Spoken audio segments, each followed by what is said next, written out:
Olá e boas-vindas à nossa exploração visual de hoje. Nós vamos mergulhar de cabeça para decifrar um dos textos mais complexos e, vamos ser sinceros, mais debatidos de toda a história.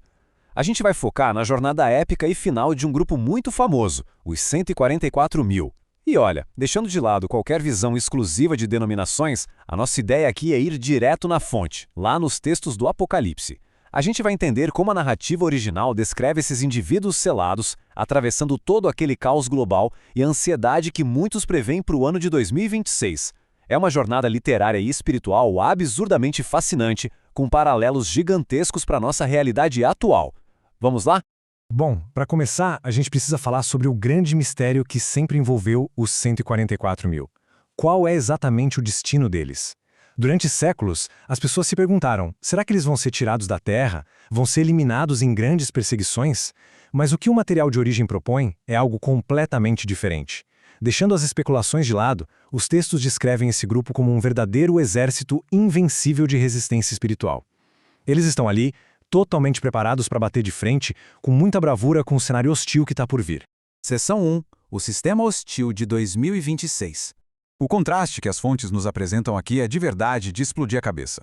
Os textos descrevem a ascensão rápida de um sistema de controle total que é frequentemente chamado de o Sistema de Babilônia. Trazendo isso para o cenário moderno de 2026, a análise faz um paralelo direto com o avanço acelerado das moedas digitais e aquele controle social por vigilância biométrica que a gente vê crescendo. Mas atenção, o objetivo principal desse sistema não é só tecnologia, tá? A coisa aponta para o custo final. Segundo a análise, o sistema quer transformar a nossa liberdade de consciência na coisa mais cara e inacessível do mercado. Imagine só um cenário onde a individualidade, a nossa privacidade, ética e a fé são testadas ao extremo nas coisas mais simples, tipo a capacidade de comprar, de vender ou até de expressar uma convicção no trabalho sem sofrer uma retaliação severa. É desse nível de controle que a gente está falando. Seção 2. O selo divino revelado. E é aqui que entra um dos maiores mal-entendidos sobre o assunto. Sabe aquela ideia super comum de que os 144.000 são protegidos só quando chegam no céu? Pois é, os textos mostram o contrário. A definição do selo divino na fonte original é bem clara. Não tem nada a ver com um código de barras físico ou um chip cibernético. Na verdade, é uma proteção espiritual completamente impenetrável que é concedida aqui mesmo na Terra. É literalmente uma armadura divina que é colocada nessas pessoas bem no meio do fogo cruzado. Isso garante uma segurança absoluta antes que a tempestade final realmente atinja o nosso planeta. E para provar isso, a gente ancora esse ponto direto nesse texto clássico de Apocalipse 7, versículo 3, que diz assim: Não danifiquem a terra, o mar ou as árvores, até que selemos as testas dos servos do nosso Deus. Olha só que forte. A ordem celestial é paralisar toda a destruição global até que essa marca de proteção seja colocada. E um detalhe super importante, a palavra testa aí simboliza a nossa mente, o nosso intelecto, as nossas decisões. Ou seja, o Criador providencia uma segurança intelectual e espiritual completa antes da grande tribulação. É a garantia de que o socorro chega muito antes do sistema colapsar de vez. Mas o que acontece exatamente no momento em que essa proteção divina é recebida? Bom, a fonte descreve o resultado como uma metamorfose profunda. Não é só um escudo mágico invisível, sabe? É uma transformação psicológica épica. Aquele pânico paralisante é simplesmente substituído por uma bravura absurda, sem paralelos. E é justamente essa coragem recém-descoberta que permite aos selados operarem não como vítimas encolhidas das circunstâncias, mas sim como verdadeiros guerreiros espirituais. Eles se tornam defensores implacáveis e inabaláveis da verdade bem de frente com o sistema. Seção 3. Proteção e missão na tribulação. Existe um mito muito popular por aí de que os fiéis vão simplesmente sumir num piscar de olhos para escapar do sofrimento. O material original quebra essa ideia com uma comparação sensacional. Quando o mundo mergulhar no caos, depender apenas de uma defesa física, tipo estocar comida para sempre ou construir um bunker subterrâneo de concreto, vai ser completamente inútil. No lugar disso, a defesa espiritual entra em cena com um poder incomparável. O selo divino funciona exatamente como aquele sangue nos umbrais das portas lá nas pragas do Antigo Egito, lembra? A destruição está caindo por todos os lados. A crise é verdadeiramente global, mas os selados possuem uma invulnerabilidade misteriosa. A defesa espiritual se mostra infinitamente superior a qualquer fortaleza que o ser humano possa construir.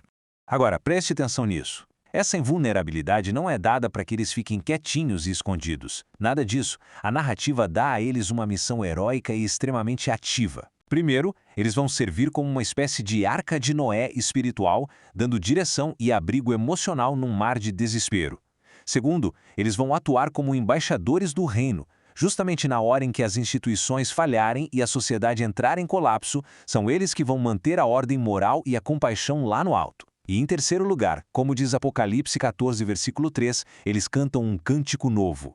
Enquanto o mundo inteiro desmaia de medo, eles estão expressando uma vitória absoluta. É literalmente ser um farol de luz no meio do breu total. Seção 4. O simbolismo do Monte Sião.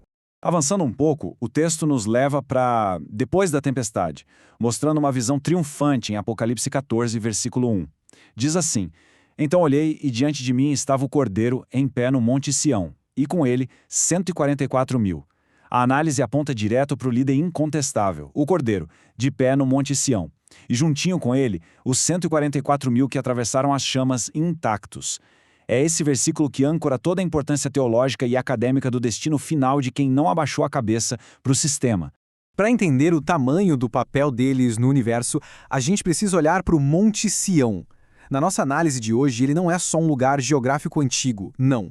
Ele é interpretado como a ponte espiritual definitiva que conecta a terra ao céu. Os selados, por terem aguentado e vencido todas as provações daquele sistema humano opressor, se tornam a própria estrutura dessa ponte.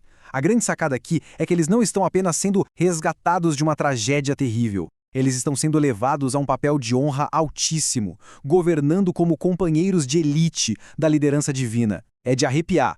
Para cair a ficha do peso disso tudo, é só a gente olhar a recompensa final que os textos descrevem. Acontece a restauração completa do caráter e da imagem divina dentro desses seres humanos. Na prática, eles se tornam o protótipo, o modelo principal de uma humanidade nova, totalmente curada de todas as falhas do passado. E no fim de tudo, eles recebem o título máximo, a Guarda Real do Universo. Pensa nisso. É o grande triunfo final da resistência espiritual contra a coerção global. Eles transformam o medo mais profundo no mais absoluto maravilhamento. Seção 5. Passos práticos para a resistência moderna. Ok, mas e hoje? O material nos dá um roteiro super prático e de aplicação imediata. O primeiro passo é uma escolha consciente que a gente precisa fazer. Rejeitar ativamente esse pânico que a mídia alimenta e focar na nossa preparação espiritual para 2026. O medo paralisa, mas a fé liberta. O segundo passo é focar na providência do Criador em vez de ficar vendendo princípios éticos para sobreviver.